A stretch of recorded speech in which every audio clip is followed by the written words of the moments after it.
Hi, I'm Jackie Tantillo, and this is Should Have Listened to My Mother. Thank you for joining me. Before I introduce my guest, I wanted you to know that this episode of Should Have Listened to My Mother contains some graphic content that may be offensive to some of my listeners. However, there's also some very uplifting and optimistic topics that we are going to be covering. So don't just think it's all going to be doom and gloom. By no means the imagination is couldn't be further from the truth. We've spoken in past episodes about letting our past define us. I'm talking about repeating behavior from generation to generation. My guest's childhood was full of terror and abuse, mainly from her father. She lived with this fear until she moved out at 30 years old. But what role did her mother play in all of this? And what significant events helped her turn her life around for good? On her podcast, Breast Cancer Hero's Journey, Grace speaks to women about breast cancer and overcoming this in your life, how to have a fulfilling life with or after breast cancer. So I'm really excited to mix lessons learned with an optimistic future. Grace De Angeli, welcome to Should Have Listened to My Mother. Thank you. It's so great to be here. Thanks for having me. And in case you can't figure out where Grace is from, she's joining us from Australia via Zoom. So it's really exciting to have you aboard. Thank you so much. I hope my accent doesn't sound too masculine. Sometimes it can. No, not at all. Let's explain your last name. De Angeli is absolutely beautiful. You are Italian-Australian, but you married a gentleman who's Italian. Mm-hmm. Yeah. Funny story about that is, like you said, I'm what we considered first generation Australians. So both my parents migrated from Italy, from the south of Italy when they were both very young. They didn't know each other. They met here in Australia. But years later, obviously, I meet my husband, and I would always say to my mother, I'm never going to marry an Italian. And, when I said to her, I met someone, she's like, oh, well, they say if you spit in the air, it falls back in your face. But what I meant by that is I didn't want to marry an Australian Italian, someone like me, because the thing is, I would say a very large number of, Australian Italians have not even stepped foot in Italy, but consider themselves Italian. And it's like, you've got it all wrong. When I met my husband, obviously, that's when I knew, well, that's what a real Italian is, and not this pretend Australian Italian. So that was quite funny. So, yes, and he's from the north of Italy. So, but yeah, and we met, 21 years ago now. He plays a significant role in your transition, your recovery from your past, right? Absolutely. When I met my husband, they say, why do you meet someone? What's happening in your life? And at the time, like you explained in the introduction, I was in a family that was very abusive. My father would beat me most of the time, if not all the time. And I remember being in my bedroom, like we're talking the ages of 28, 29, crying, please, I just want to find someone that's going to make me happy. And, the internet first started and everything like that. And everyone was getting super excited because we can meet people from around the world. And that's when I met my husband. And from the moment we connected online, for me, it was like I had known him my whole life. So, and what it was is he was going through his transition. So his transition was about being tough exterior, being someone that didn't care, didn't love. Yet I saw those qualities in him. And in return, he saw the qualities of me that he's thinking, you're a pushover, you're someone you're going to be stepped over. And so he allowed me to find the courage within. And in return, I allowed him to see the love within himself. So that's where it all sort of started from there. So, I know it sounds like a cliche when you say the good girl, bad boy thing, but it was that. So he allowed me to understand what was happening in my life was not correct. He didn't make me become abusive or, physically or mentally or emotionally. He just made me understand that this wasn't going to get me far in life if I continued this path. And in actual fact, at the age of 21, I was contemplating suicide. So a lot was going on when I first met him. And, I'd never been exposed to the world. I was secluded from everywhere. It was like he opened Pandora's box, and lo and behold, it wasn't, sunshine and rainbows. It was actually the opposite. I didn't know what life was. Here I am at the age of 30 years old, and I had no idea about life. So absolutely, to this day, he still plays a major role in my life. He's one of your angels. He is my angel. Like his surname, De Angeli, means the angels of. And as I was explaining, I took his surname. When I say he took his surname, I took his surname from my own business name prior to us even getting married or, becoming, a couple. That's what he was. He is, and he was, and it was quite interesting because I still have a picture to this day where he drew my name with feathers of angels all around it. And he has no idea why he did that. Yet he had no idea that I took the name for my company, the Angels of Grace. So you do meet people in your life for a reason, some for a season, but some for long term. And he's definitely something that I'm connected to on a spiritual level for sure. So now we've set things up so people get an idea of what's coming. I'd like to talk about your mom now. Could you please tell us your mom's name? Absolutely. So we have a reference. Yeah, my mom's name was Rosa. So, so my mom, as I said, she was born in a family of 9 children. She came from down south of Italy. She migrated to Australia when she was 15 years old. Yeah. And what made her stay with an abusive man?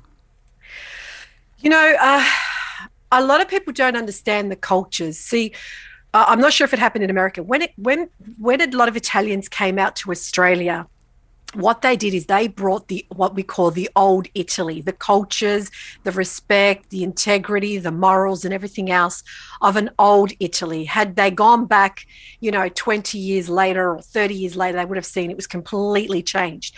So in that culture, you marry, you don't divorce. So my father, his name was Alfredo.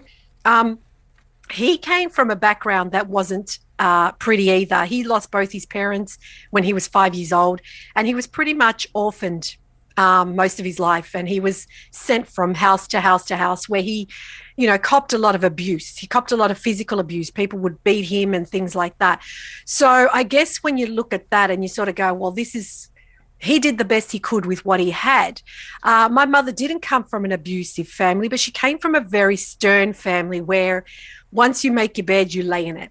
So why did she stay with an abusive husband? I believe, without a doubt, my mother stayed because the options were you either stay or you die. And what I mean by you die, again, this is my father who, I speak openly about this because it's not an open wound, it's a scar. My father was very much a threatening man. So he would threaten you. You leave the house, I'll kill you. You walk out of this house, I'll kill you. You think you're going to leave me one day, I'll kill you.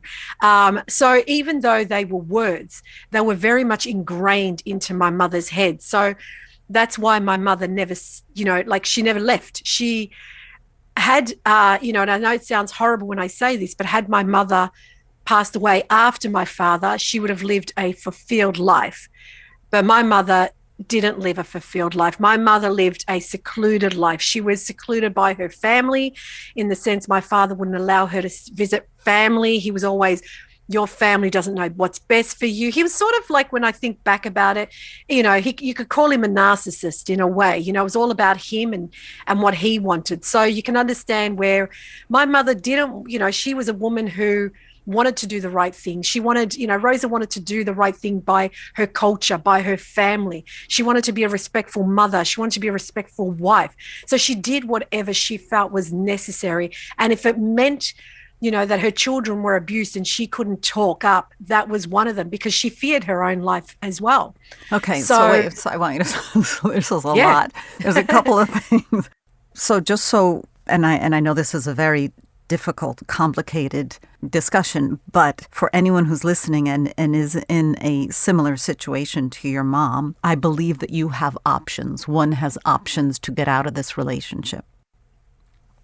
And I agree with you in today's time. Yeah, I totally, just so we're clear on if anyone out there is listening. Absolutely. I do not condone this type of abusive behavior. it is not okay to stay in an abusive relationship. And again, that's easy for me to say because I'm not the one, the victim. Mm-hmm. But for a mother to watch her, do you have siblings? Yes, I do. I have 3 sisters, 2 older, 1 younger. Were you all abused? Pretty much, no, myself and my younger sister the most.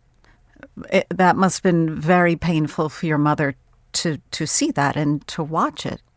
Mm-hmm. And she never protected you guys? No, because and I agree with you. Yes, in today's day, you know, it's so much options. But back then, this is a woman who, you know, both my parents were pensioners, which is, where you don't work. You get Social Security money, how you would say in America. So she's someone who thinks if I leave my husband with the children, he'll either kill me or I'll end up homeless and things like that. So that is why her options weren't. She believed in those options. She believed that there was no other choice. Why she would stay and watch us, it's not because she wanted to, it's because if the moment she would bark up herself, the moment she would step up for us, she would also be a victim of abuse as well. You know, I watched my father beat my mother as well, you know, to the point where she wanted to commit suicide so many times herself. But, you know, the thing is, it was a very controlling relationship. And I know for someone outside thinks, oh, you know, hell no, if he lifted his hands once, yeah, absolutely. My husband ever lifted a hand once, that would have been 2 times, the first and last time. But, you know, we're talking about someone who this was the norm back then, you know, and this is why she didn't. This is all she knew. Yeah, absolutely. She did the best she could with what she had. And that were her options at the time. May I ask, your youngest sister, is she in a healthy relationship? My younger sister is in a healthy. I'll say that again. My younger sister is in a healthy relationship. But having said that, my younger sister suffers a lot of anger. And as much as she doesn't want to bring it into her relationship, she's being told by her partner she's been told by her partner that many times that she has to get help because of her anger. So she holds a lot of anger towards my parents, a lot of anger. Whereas I've done a lot of healing, like so much healing, and there's still more to go, but I've done a lot of healing. So I don't have any anger towards them like she does. Yeah.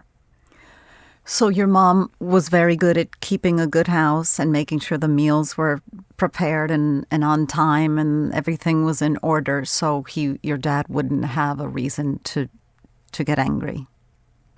You know, you say that and it brings back so many memories because exactly what you just said. She would do everything by the books. She would prepare the meals. She would make sure her house was in order. She would make sure that everything was spotless and clean and he didn't need anything. Yet the moment you said that, making the meals, there were many times, and I say this many, many times where, God forbid, if there was not enough salt or if the food was a little bit too hot, my father would make the whole table turn upside down after my mother just finished cooking. So he was he would take the whole food and throw it out in the garden after she spent hours cooking because there wasn't enough salt or it was too hot or it was too cold. It wasn't right for him. So that's what she had to put up with as well. Absolutely. She was on her tiptoes all the time, sneaking around, making in fear. Mm-hmm, wow. Mm-hmm. And they were married for how long? They were married. Okay, you got me there. Or how old were they married? How old were they when they got married? When they got married, my mum was the age of 22 years old. So, and then my mother passed away at the age of 69. Okay. 68. So my mother was 68 when she passed away. So we're talking 46 years at that stage that they were married.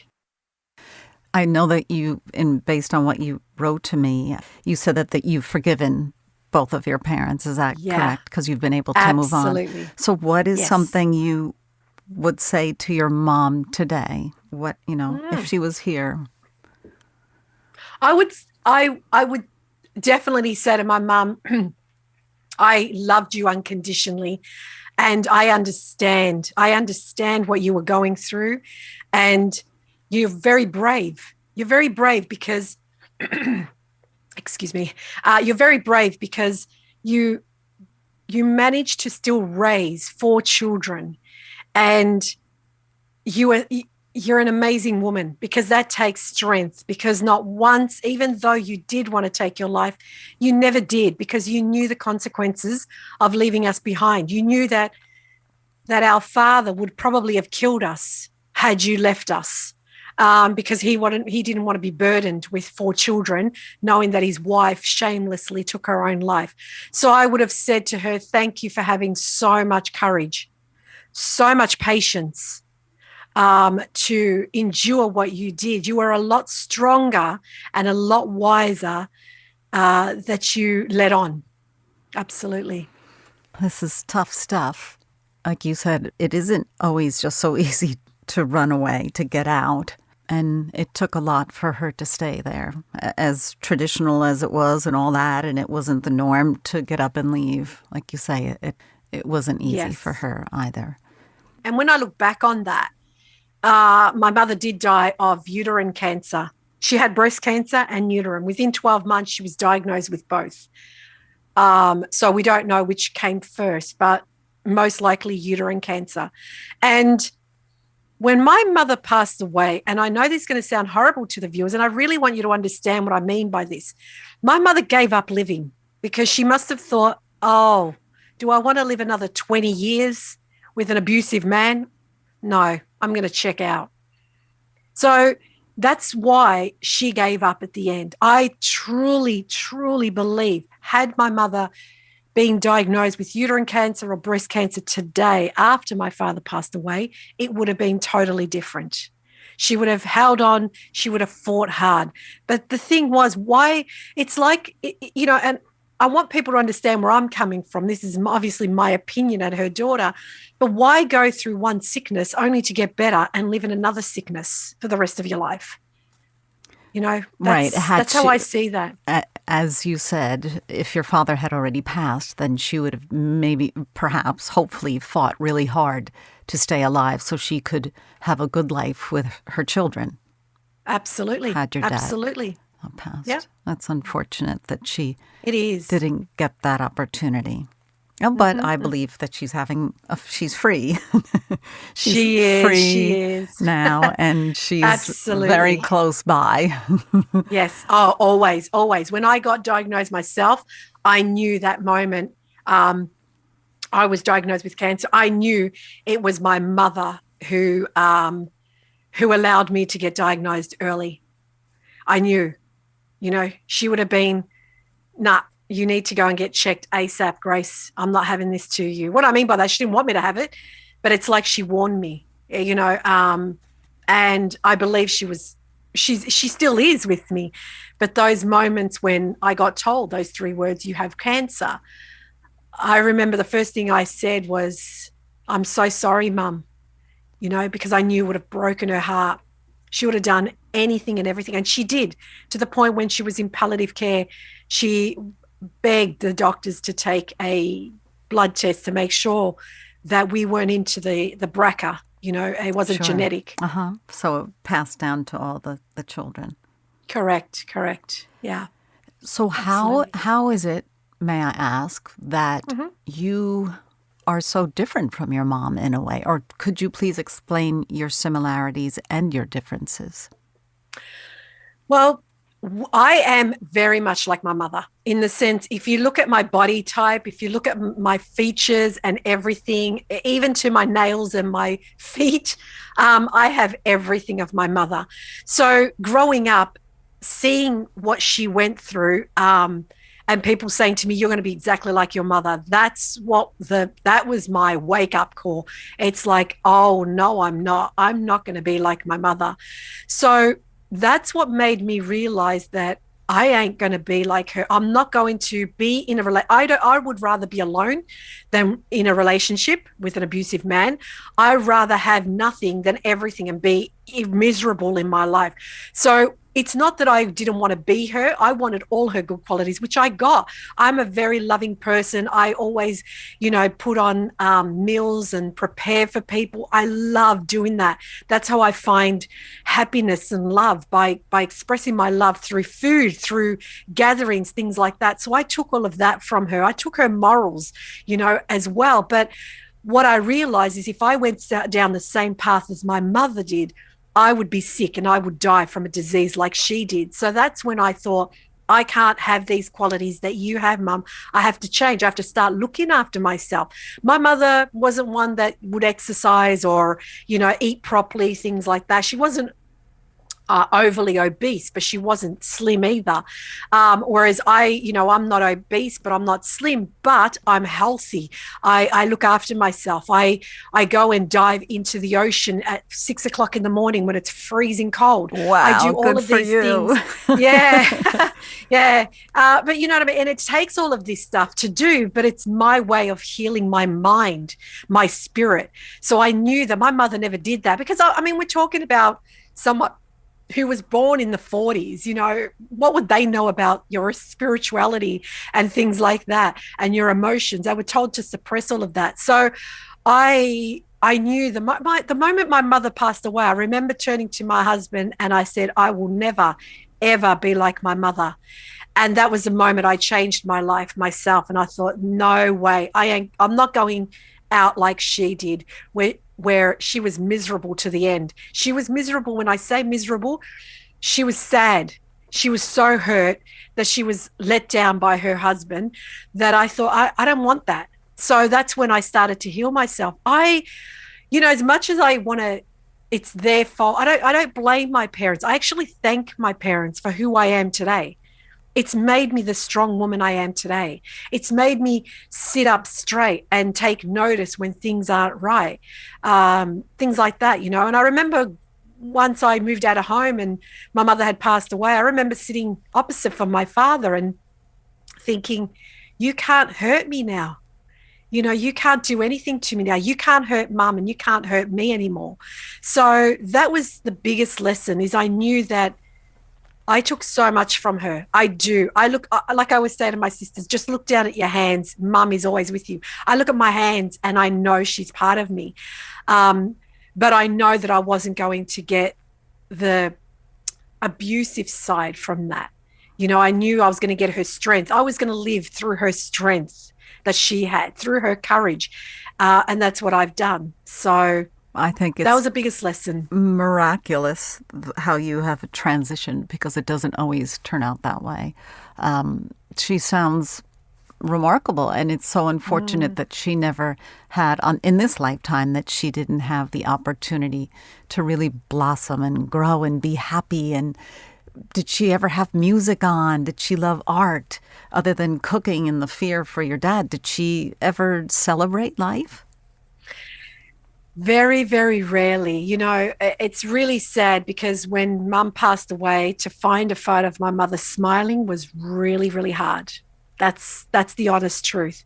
So she hardly celebrated, but she loved music. My mother was I'm not sure what you call the proper term, but someone who sews clothing for companies. And she would be out in her little room sewing, and she would love her daytime TV, love her Young and the Restless and Days of Our Lives. Soap opera. Yes.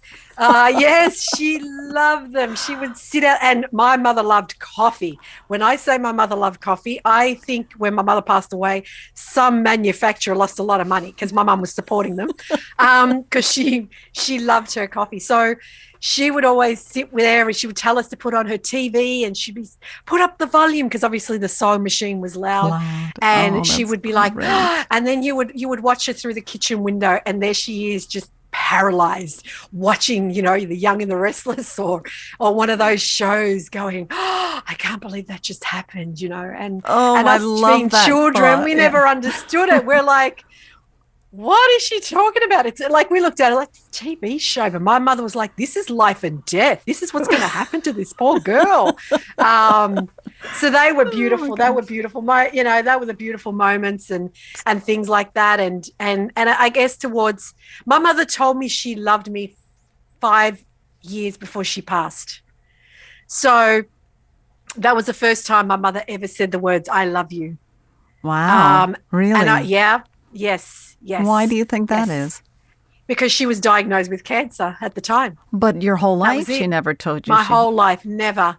Never. I'm sorry. And I remember feeling, part of me felt resented. Like part of me felt like, oh, what you're telling me now? But this is the magic of having someone in your corner. And what I mean by that is I remember my husband Rodolfo said to me, Grace, I need you, the moment she was diagnosed, he said, I need you to look at this. Don't turn your face. You need to look at this. And I remember everything she would say to me, I cherished. I guess that's everything. All that matters, right? It doesn't matter the past. She said it. Correct. You heard it from her. That's an absolute gift. That is a gift. Yep, absolutely. Doesn't and matter. I spent, And, I used to travel 4 hours with her a day when she would do radiation for 15 minutes. And those 4 hours for months, we're talking almost 6 months, if not probably 8, they were priceless. They were priceless. I would not swap anything for those moments, because that was when I was really, even though my father was in the car and we couldn't really talk, but they were the moments that I really cherished with my mother. They were the moments that I had where I knew that we're going to be okay. And that is why when she passed, I had no resentment. I had nothing unsaid. I was clear as the day, I had everything. That's wonderful that you had that time together. That's magical. Yes. That's great. Yeah. Grace De Angeli, you made my day. I had a rough day. You really made my day. Thank you so much. Thank you. Your podcast, Breast Cancer Hero's Journey, you talk about the most magnificent things, optimism, the spirituality, the spiritual side of things, the positive brain. You got to get your brain in the right place. You discuss Western medicine and Eastern alternative treatments and therapies. I think it's mind-body has to be aligned in the right place in order to heal. Absolutely. And that's why that is one thing I advocate so much. I always say to people, it doesn't matter where you are in your journey. You could be first stage, you could be, stage 4, stage 1. You need to get things right within your soul. You need to get things right into your spirit, because once you have put everything in place, you are your most authentic self. I say it all the time. When you become your most authentic self and you are honest and you are liberated within yourself, it doesn't matter what happens next. Because like I say to people, we don't know when our contract ends.